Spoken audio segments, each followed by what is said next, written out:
മറ്റൊരു പ്രധാനപ്പെട്ട വാർത്തയിലേക്കാണ്. ശബരിമലയിലെ നെയ് വിൽപ്പന ക്രമക്കേടിൽ ഇപ്പോൾ വിജിലൻസിന്റെ പരിശോധന സന്നിധാനത്ത് നടക്കുകയാണ്. ശബരിമലയിലെ അയ്യപ്പ വിഗ്രഹത്തിൽ അഭിഷേകം ചെയ്ത നെയ് വിൽപ്പന ക്രമക്കേട് കേസിൽ ശബരിമല സന്നിധാനത്ത് വിജിലൻസ് പരിശോധന. സന്നിധാനത്തെ ഓഫീസിലും നെയ് വിൽപ്പന കൗണ്ടറിലുമാണ് പരിശോധന നടക്കുന്നത്. ക്രമക്കേടിൽ ഇന്നലെ വിജിലൻസ് കേസെടുത്തിരുന്നു. നെയ് വിൽപ്പനയിൽ 36.24 ലക്ഷം രൂപയുടെ ക്രമക്കേട് നടന്നുവെന്നാണ് വിജിലൻസിന്റെ കണ്ടെത്തൽ.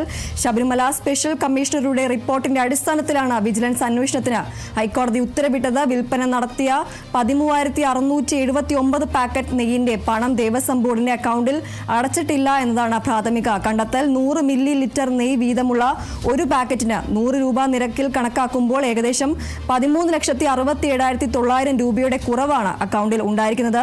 നേരത്തെ തന്ത്രിയുടെയും മേൽശാന്തിയുടെയും മുറികളിൽ വെച്ച് അനധികൃതമായി നെയ്യ് വിൽക്കുന്നത് കോടതി തടഞ്ഞിരുന്നു.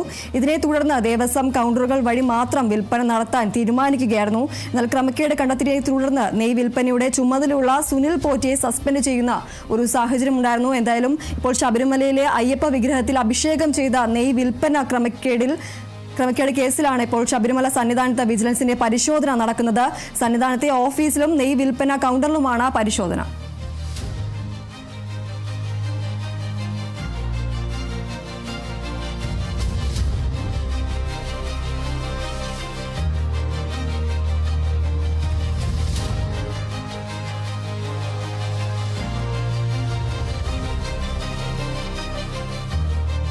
ശബരിമലയിൽ അയ്യപ്പ വിഗ്രഹത്തിൽ അഭിഷേകം ചെയ്ത നെയ് വിൽപ്പന ക്രമക്കേട് കേസിൽ ഇന്നലെ വിജിലൻസ് കേസെടുത്തിരുന്നു.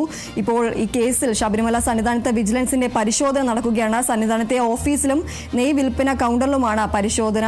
ക്രമക്കേടിൽ ഇന്നലെ തന്നെ വിജിലൻസ് കേസെടുത്തിരുന്നു. നെയ് വിൽപ്പനയിൽ 36.24 ലക്ഷം രൂപയുടെ ക്രമക്കേട് നടന്നുവെന്നാണ് വിജിലൻസിന്റെ കണ്ടെത്തൽ. ശബരിമല സ്പെഷ്യൽ കമ്മീഷണറുടെ റിപ്പോർട്ടിന്റെ അടിസ്ഥാനത്തിലാണ് വിജിലൻസ് അന്വേഷണത്തിന് ഹൈക്കോടതി നിർദ്ദേശം നൽകിയത്.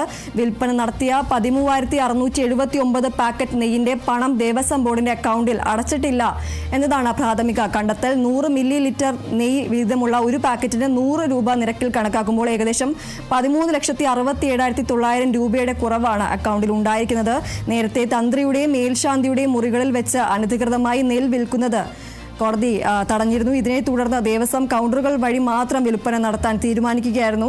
ഇപ്പോൾ ക്രമക്കേട് കണ്ടെത്തിയതിനെ തുടർന്ന് നെയ് വിൽപ്പനയുടെ ചുമതലയുള്ള സുനിൽ പോറ്റിയെ സസ്പെൻഡ് ചെയ്യുന്ന നടപടികളെല്ലാം ഉണ്ടായിരുന്നു. എന്തായാലും ഇപ്പോൾ ശബരിമലയിൽ നെയ് വിൽപ്പന ക്രമക്കേടിൽ ശബരിമലയിൽ സന്നിധാനത്ത് വിജിലൻസിന്റെ പരിശോധന നടക്കുകയാണ്. സന്നിധാനത്തെ ഓഫീസിലും നെയ് വിൽപ്പന കൗണ്ടറിലുമാണ് പരിശോധന.